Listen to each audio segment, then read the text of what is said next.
बिनु सतसंग विवेक न होई, राम कृपा बिनु सुलभ न सोई।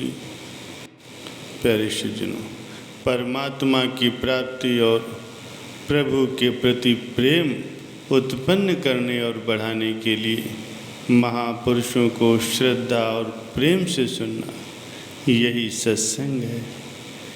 सत्संग बड़े ही भाग्यों से प्राप्त होता है। जीव की उन्नति सत्संग से ही हो सकती है। सत्संग से उसका स्वभाव परिवर्तित हो जाता है। सत्संग उसे नया जन्म देता है।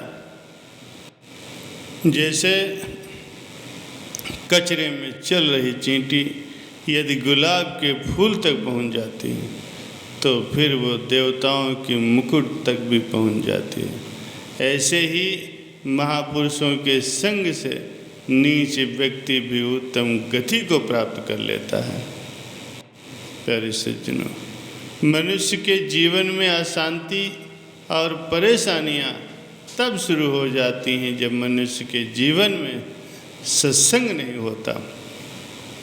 संतों के संग से मिलने वाला आनंद तो वैकुंठ में भी सुलभ नहीं है। गोस्वामी जी फरमाते हैं, एक घड़ी आधी घड़ी आदि उससे पुनियाद, तुलसी संगति साधु की हरहि कोटि अपराध। श्री रामचरितमानस में भी वर्णन हुआ है कि तात स्वर्ग अपवर्ग सुख, धरी तुला एक अंग, तुलन ताहि सकल मिले, जो सुख लव सत्संग। हे तात, स्वर्ग और मोक्ष के समस्त सुखों को तराजू के एक पल्ले में रखा जाए तो भी वे सभी सुख मिलकर भी दूसरे पल्ले में रखे गए उस सुख के बराबर नहीं हो सकते जो एक क्षण मात्र के सत्संग से प्राप्त होता है। प्यारे सज्जनों, सत्संग की बहुत महिमा है। सत्संग तो वो दर्पण है जो मनुष्य के चरित्र को दिखाता है, साथ ही साथ उसके चरित्र को सुधारता भी है। सत्संग से मनुष्य को जीवन जीने का तरीका पता चलता है। सत्संग से ही मनुष्य को अपने वास्तविक कर्तव्य का पता चलता है। सतसंगत मुद मंगल मूला, सोई फल सिद्ध सब साधन फूला। सत्संग सभी मंगलों का मूल है। जो फूल से फल और फल से बीज और बीज से वृक्ष होता है, उसी प्रकार सत्संग से विवेक जागृत होता है, और जब विवेक जागृत हो जाता है तो फिर भगवान से प्रेम होता है, और फिर प्रेम से प्रभु की प्राप्ति होती है। जिन प्रेम किया तिन ही प्रभु पायो। सत्संग से मनुष्य के करोड़ों करोड़ों जन्मों के पाप कर्म नष्ट हो जाते हैं।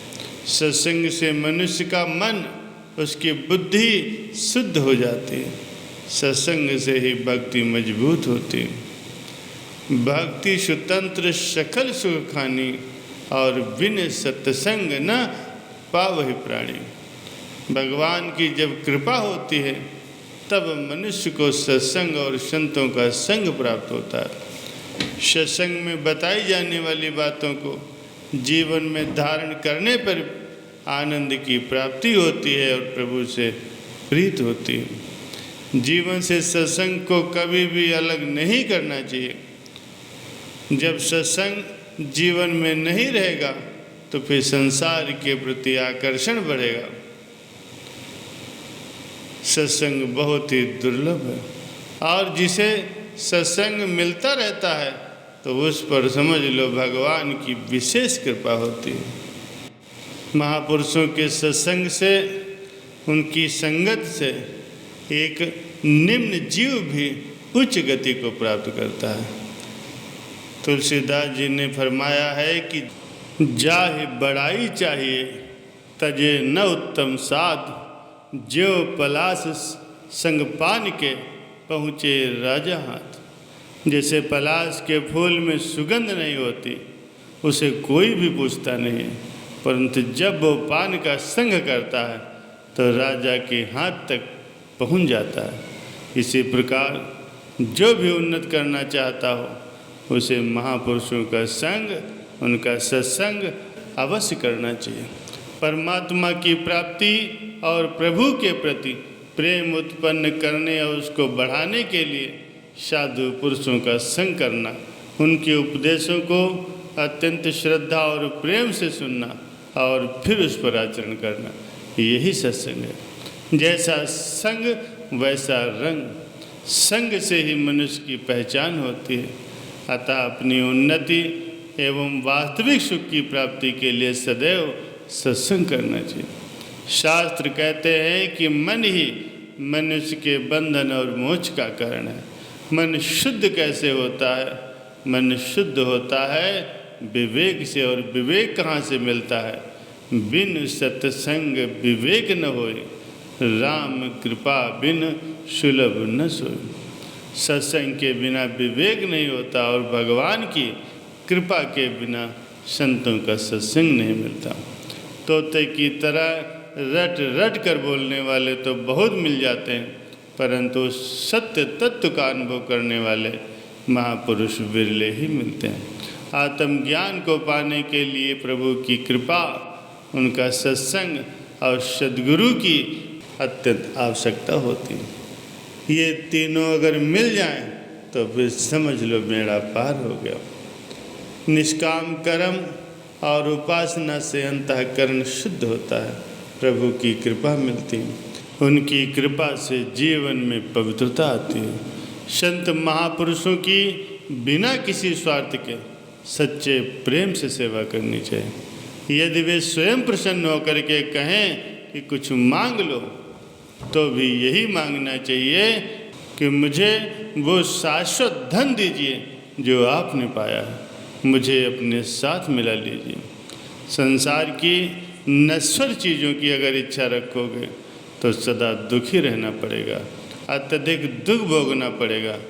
अगर इच्छा करनी है तो आत्म स्वभाव को जानने की, भगवान से एकाकार होने की इच्छा करो। इच्छा करो लेकिन संसार को पाने की नहीं, अपितु सच्चा आनंद को पाने की, मुक्ति को पाने की इच्छा करो। खूब मेहनत करो, अच्छे कर्म करो, मालिक की भक्ति करो और अपने असली घर में पहुंचने के लिए, जहां पहुंचने के बाद फिर इस दुख रूप संसार में कभी भी वापस नहीं आना पड़ता।